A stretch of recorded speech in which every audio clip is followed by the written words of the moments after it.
But yes, so I want to talk about today the lovely doubly patch notes that Crossout has bequeathed onto us. So let's take a look at what we got here. Take a look. Let me go into the news section real quickly. And hey, with the new patch notes, they've made it so upgrading is now cheaper too.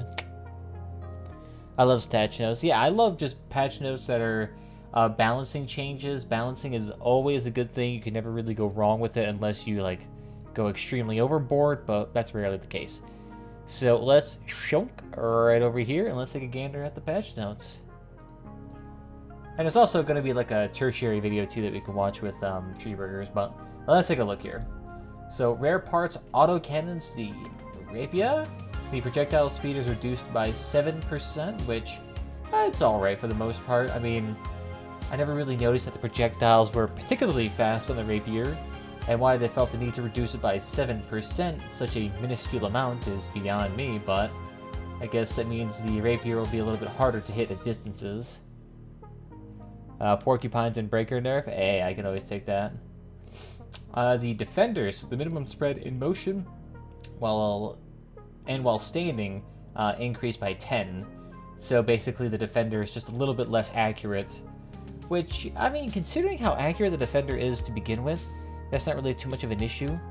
The main issue is just like mitigating the spread by doing a little bit of burst fire, so maybe get a little bit more conscious of that, or you're just going to have less damage overall. But I mean, Defender, not really no particularly overpowered part, but alright. Spitfire, durability increased by 7%. I mean, considering how little of a durability increase that is just a meager, like, what, 12 points? 12 points? I mean, that's maybe, like, what, one extra projectile from a cord? We'll see how actionable a change like that's actually going to be, but a buff's a buff. Sledgehammer, damage reduced by 7%, and maximum pallet range reduced by 20%. So this is actually pretty significant, because not only is the Sledgehammer less effective at range, it also just does less damage overall. So it's like a double whammy too, at medium distances. So it won't be good so much as a brawler. You're gonna have to really get up close to make this thing like super effective. But it's also just a pure purple weapon, so nothing too bad. Next year we have the special rarity items, starting with the Prosecutor. Damage from projectile hit on part. Gunshot damage increased by 15%. So I'm guessing this is just for the initial projectile. This would just be for like the little shell that you fire out before it splits off into like its 1500 fragmentations. So I guess this would be good, maybe, for punching through thicker armor plates. And so that you can actually like chunk through it. But I mean, the vast majority of the damage for a cannon build came through its fragmentation rounds, not its initial like shell, but alright. We'll see how that actually translates into balance. Next is the Suminator, the nail gun. Projectile speed at a maximum weapon charge is increased by 10%. So does this mean the projectile speed only is increased at maximum? Okay. So it gets slightly faster when you have it all bound together and launch it off right at the start. That might be a bit weird because people who are in brawling situations and are just quickly tap firing it, they may not be able to utilize a perk like this. And two, having your weapons have two different charge rates, or two different spreads, is going to be a bit interesting. Huh. But either way, it shouldn't be too bad. Extra accuracy works out. It's just kind of like, oh, you're focusing in narrows. And I actually see that a lot in Risk of Rain too. So I guess it kind of makes sense. Let's see what else here. Junk Boat, damage reduced by 5%. Considering it's a blue weapon there, that's not really going to be too much in terms of like actual raw numbers. Because I mean, if the thing's still doing like 265 damage, a 5% nerf on top of that is going to be like 10 to 13 points. It's not going to be too harsh. But that's alright. Shotgun Mace, damage reduced by 6% and maximum pellet range reduced by 20%. So again, this is going to quite adversely affect its performance at medium distances, and you'll probably see this mostly turn out in like the 6K power range. Junk Bow is special. Yeah, I know, sorry. Yeah. I'm always thinking about Junk Bow being the blue tier, but yeah, it did say we're in the special rarity here. Yeah. Thank you for that. But, okay. It's the range is going to be more of a heavy hitter, unless you're doing ram wedge builds. But I'm assuming they're not really tackling that quite yet. Next is the explosive boomstick, so durability reduced by 9% from 34 to 31 units. You couldn't even mention that and no one would even notice. 3-point difference. 3 points. I mean, these are some micro adjustments. Sure, it's like a decent chunk of percentage, but in terms of raw numbers, hardly actionable. Alright, let's go up to epic rarity. Cricket launcher. Now the bonus damage from the perk is 80% for every 100 meters to the current target instead of 100%. Okay. That'll be a bit interesting. Considering that the cricket right now is not really in meta, nor is considered very good, I mean, you can just go right here on the marketplace and go look at the cricket, and you can see that the price of this thing is severely down because no one wants to use it. So the fact they felt the need to nerf it even more at a pretty significant margin is kind of interesting. I guess it just prevents people from spamming and, like, you know, doing a Kobe shot across the map and hitting someone for 700 damage. But, alright. 88mm damage from projectile hit on parts. Gunshot damage increased by 15%. And explosive damage increased by 7%. Alright, that sounds pretty reasonable. I don't mess around with cannons too much. However, I do note that the 88 has had pretty substantial price drops recently due to the changes they had to explosions and how those function. So the 88 getting some love and extra damage will probably help compensate it and push it back up to at least minimal viability with the Fat Man and other cannon weapons. Next is the adapter here, which is the pack weapon you get from Cash, I believe. And the durability increased by 10%, so this is another 14 points here, which is alright, I suppose. 14 points is not really going to be too much, because like I said, 14 points, when you're talking about weapons such as like shotguns or rapiers, cannons, machine guns, that's a fairly insignificant margin. It's not really going to turn out too much. Maybe you might see it more in long-range fights, but considering the adapter is a medium-range weapon, you're not really probably see too much use out of that. The Jewel! Explosive damage reduced by 5%. Alright, that's alright. The Jewel is quite a powerful weapon, so seeing its damage reduced is going to be helpful. I mean, I've been seeing a lot of games in 8K, 9K with the Jewel, and those things tear things up. Especially when you have the, I believe it's the favorite cabin that resets your heat on weapons. So at least that's getting addressed somewhat. Tackler. This one has the spread from each shot reduced by 25%. Interesting. So does that mean it's from each shot? So I wonder if that means the shot from like each tap is reduced. So that means you can hold down the trigger longer and do longer burst fire sessions for still high accuracy when compared to other weapons.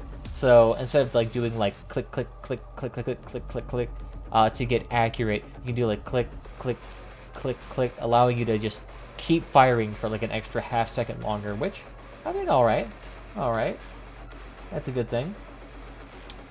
I mean, the big thing with the Tackler is this perk is just useless. That's the biggest issue.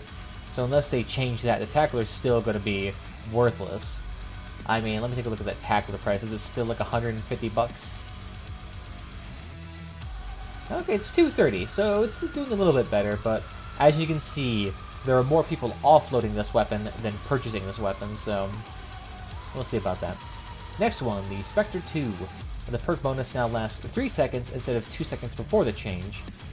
Alright, I guess it makes the perk on the Spectre Ii a little bit more consistent, so you will be getting, I believe it's, what, 25-30% damage? It's 5% second, but 10 times. Okay, so it can go all the way up to 50% there. It's a substantial benefit there. I mean, it's extra 50% increase on the perk if you want to be generous with percentages. As to how that'll translate into combat, if the average perk during combat is considerably higher, that might be an interesting to see. Be like, no, okay, well, because of this, now the average damage from the Spectre II while in combat went from like 10% up to 20%. Like, that'll be an interesting thing to measure, but I don't have the statistics for that. Next, we have the P29 Protector, which I believe is that limited angle machine gun. It is. No, P29 Protector. Which one is that? Machine gun M29 Protect. Which one is that? Because the only one I know that's Protector is this one, but that's the M29, not the P29. That's the Defender. I'm guessing that's a typo. Okay, that's just a typo. It's P and M. P and M are not even relatively close to each other, so I'm not sure how they messed that up, but the P29 Protector, weapon heating speed reduced by 17%. Okay, so this thing is going to have a considerably longer period in which it can fire, which for brawling purposes is very effective, especially considering their perk. So that allowed them to stay in a fight longer and still deal a considerable amount more damage. That'll be interesting to see how that turns out. Okay. Okay. I can jive with that. Next is the shotgun Orothorn. I don't know how... Orothorn? Orothorn? Orothorn? How does Google...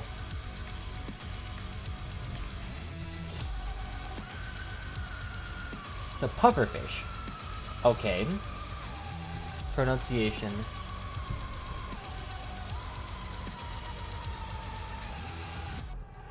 Aurotrin. Aurotrin? What? Aurotrin.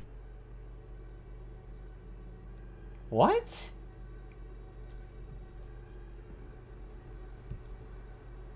Aurotrin. That does not sound correct. Aurotrin? Aurotrin Meliagres. What? Okay, so the Aurotrin has the optimal distance increased by 22%, which is... doesn't make sense, considering that the Aurotrin has an issue that it's...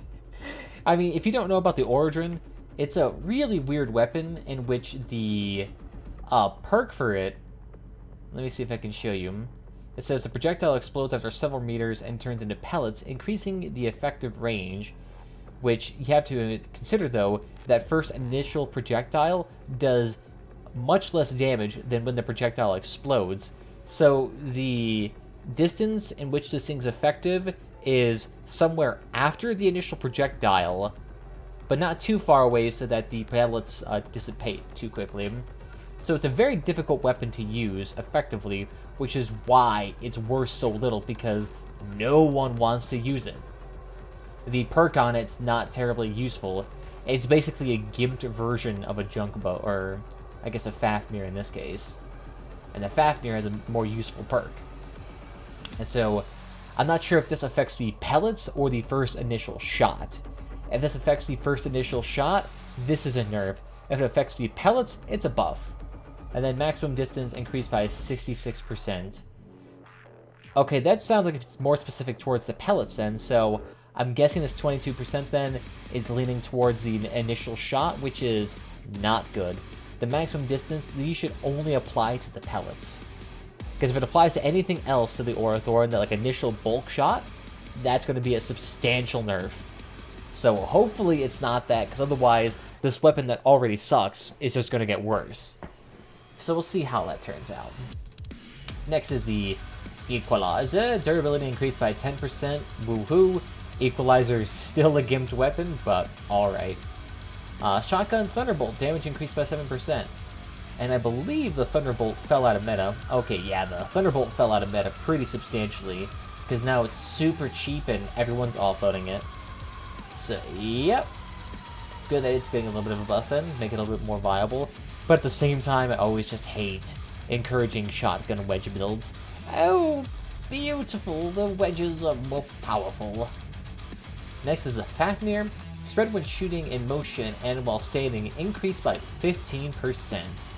Well, considering that you're always in motion, that's going to be a pretty substantial accuracy penalty, but considering the Fafnir can pretty much strip off any weapon instantaneously already, it's not going to be too much of a nerf. Next is the Quasar. Durability reduced by 10% from 597 down to 537, which, it being a larger HP weapon, is a bit more significant. That means it will take quite a few less shots from a machine gun to disarm, but still not enough to make it, useless. So I don't really expect too much change in terms of meta with this. Guided Missile, ATGM Flute, which now the explosion radius has been reduced by 7%. And I was watching Treeburger stream, and he's apparently complaining about this too. So apparently this thing keeps getting nerfed, and it may not be terribly viable. But in my experience at the 8 to 9k range, the ATGM Flute is pretty good if you know how to use it. People who use 4 or 5 of these at a time, I mean, they can do substantial damage. They can do substantial damage. Next is the Saw of the Mauler, which has actually become kind of popular at lower power scores. Now the perk increases damage by 10% instead of 15%, and durability is reduced by 10%, from 364 to 327. So that's pretty substantial for a melee weapon, considering they get a lot of contact damage. At the same time, that reduction in the perk there is pretty substantial, because now people who have 4 Maulers, instead of having 4 times 15, it's now 4 times 10. So what? That reduces it by 20% in total, which is pretty substantial for like those 4x builds. Smaller 2x builds are going to see less of a change.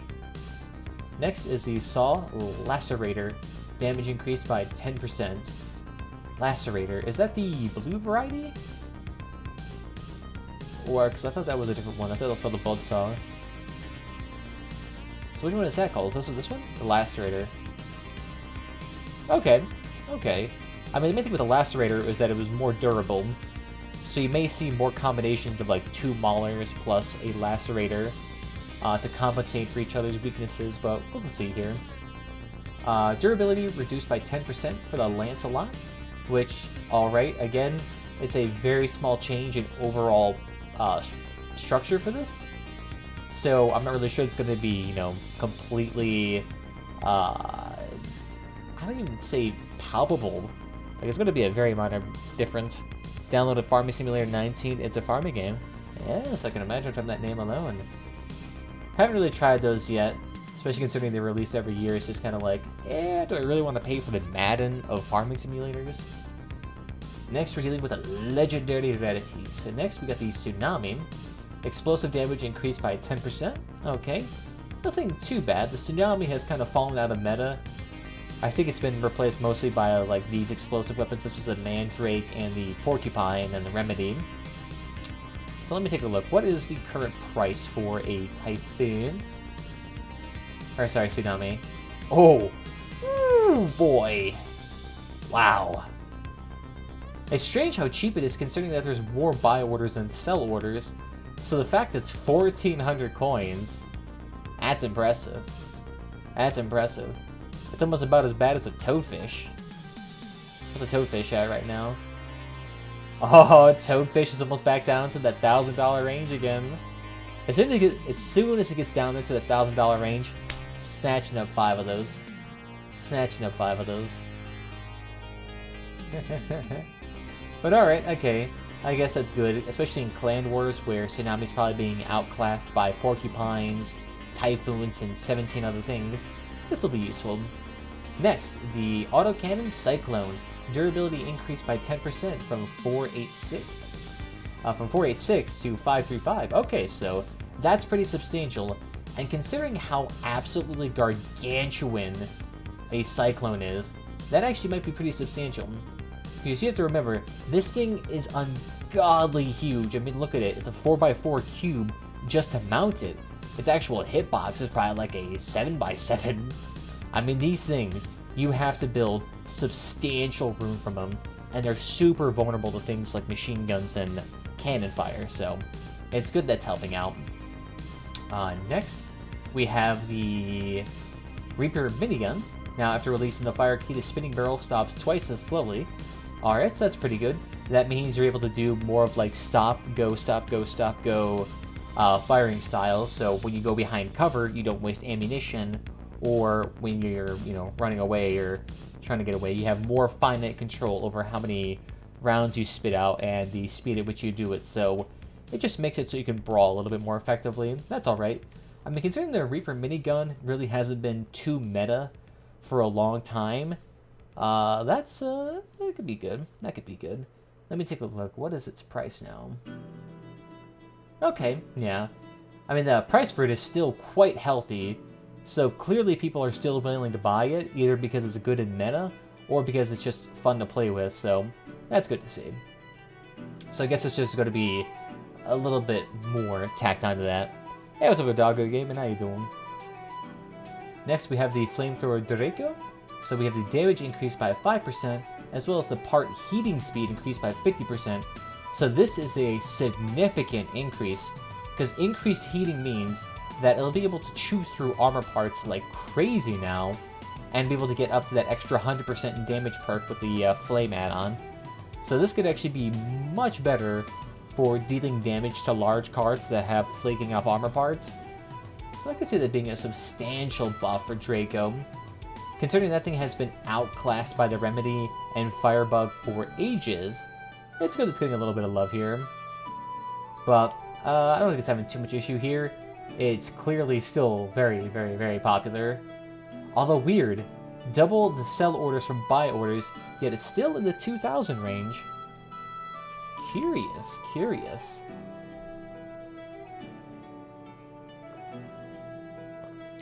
Hey, what's up to Christopher? And the Apollo went up 500 coins randomly.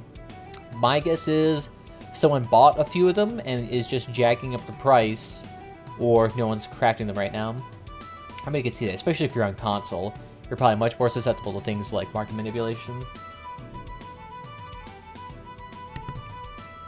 So next, we have the electric gun, the Assembler, which is that thing that you charge up that can shoot at unlimited distance. The damage reduced by 5%. Okay, I could see that being more useful because some people have been complaining that a fully charged Assembler shot being able to instantly strip somebody is not terribly fun. So I could see that being a bit more useful. For the lighter Assembler shots, it's not really going to be too much of an impact. Now here we go. This is a big buff here.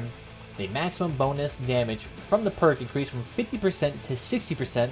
This is for the Aspect, not the Spectre, by the way. And the durability increased by 10%, which means an extra 22 points, which, considering everything, that's a pretty substantial boost. That's not only a DPS, but a durability perk too. So, that'll make the Aspect, it probably won't make it meta, but it definitely will make it a little bit more viable in casual play. Hey, what's up, Victorious? How you doing? Welcome. So that'll be nice to see. Especially considering I have 8 of these lovely Aspects. Seeing them get buffed again. Ooh. Oh yeah, look at that too. Everyone pulled them off the market as soon as that news come out, just in case. They're like, ooh, well, if the Aspect's getting buffed, I might as well pull it off and wait for that patch to get the money back. Yeah, you smart, my dudes. You smart. Hey, what's up there, Anpex? How you doing? Next, we have the M39 Imp. Damage increased by 5% and durability increased by 5%. So, a middling performance increase. I mean, that, I believe, is the epic tier version of the rapid-fire machine gun. Oh no, that's the legendary version. Okay. Well, for a legendary gun, that's pretty pitiful armor still. But I guess the extra damage might be useful. I mean... Oh, interesting. The prices for it are very high. I wonder why that's the case. What's the crafting items?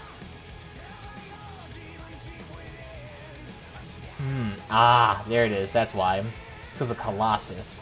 I was wondering why the thing's so expensive. Like, it has no right being as expensive as it is. Oh, it uses expensive parts. That'll get you.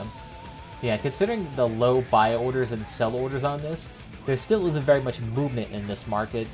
at least relative to the other legendaries. Especially considering that it's also made with items that you can find out in the wild pretty easily. But, alright, it's better, I suppose, because it still probably sucks, but it probably sucks a little bit less. Next, the relics. So it looks like the Machine Gun Punisher durability has been reduced 8% from 400 down to 368. So that's a pretty substantial punishment for the Punisher, ironically enough. But at the same time, is the Punisher really that good? Let me take a look here. Successfully landing 40 shots increases damage by 100% for 5 seconds and minimizes spread. Misses add to a number of required shots. Alright, so that's a pretty substantial buff there. That's a pretty substantial perk. So I guess making this a very high-risk weapon and keeping with that theme, I guess reducing the durability just gives it a little bit of extra oomph. But considering, I don't know, is the Punisher really that popular of a relic? I can't imagine too many people busting those things out. But it's definitely more popular than the Breaker, definitely more popular than the Typhoon, and definitely more popular than a few other things. So it definitely does appear to be the most expensive relic right now. So I guess Punisher might be meta. Interesting. Interesting. Well, with that perk, I can see that stripping potential with that being super high. So in exchange for high stripping potential, they probably felt the need to make it weaker so that other weapons could strip it too, like Scorpions or Breakers or whatnot. But alright, alright. Next is a Porcupine Mine Layer. Time to barrel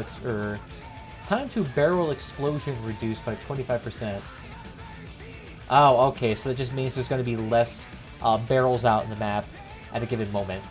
Because, you know, people with like the Colossus engine, Omnibox, and a reloading perk on a reloading version of the Porcupine, you can just spam barrels out in the map and make it basically a no-go zone for any vehicle unless they want to instantaneously explode. So that's a good thing to do. That'll help declutter the map and hopefully increase server performance too. Next is the reduction in the explosion radius by 10%. Yeah, the explosion radius and the fire pool left behind by the Porcupines is still pretty intense, especially when you're dealing with slower vehicles. So seeing that being reduced a little bit is helpful, but it seems to only apply to the explosion radius, so the thing will hopefully take off as much armor as it usually does. So that's alright. Next, Shotgun Breaker, damage reduced by 7%, like every other weapon in this patch. I mean, considering the Breaker is probably the second tier most valuable weapon for relics, I guess that's alright. Nothing too shabby. Yeah, considering every other relic is not as meta. Alright, I could deal with that. And not to mention that I rarely see Breakers out to begin with, so it's kind of hard to see whether or not there is an actual balancing issue, because of the Breakers I see, they're not terribly successful when compared to just traditional wedges that use Thunderbolts or Nidhogs. So, alright. We'll see if that actually makes it or breaks it. I'm assuming it's going to be mostly ineffectual and inoffensive, but alright. I mean, overall, my thoughts on this patch note are fairly positive. I mean, I can't think of too many negative things to say here, because the patch notes, for the most part, are not dramatically nerfing anything or buffing anything. It's mostly just getting small incremental upgrades or downgrades for meta or non-meta weapons.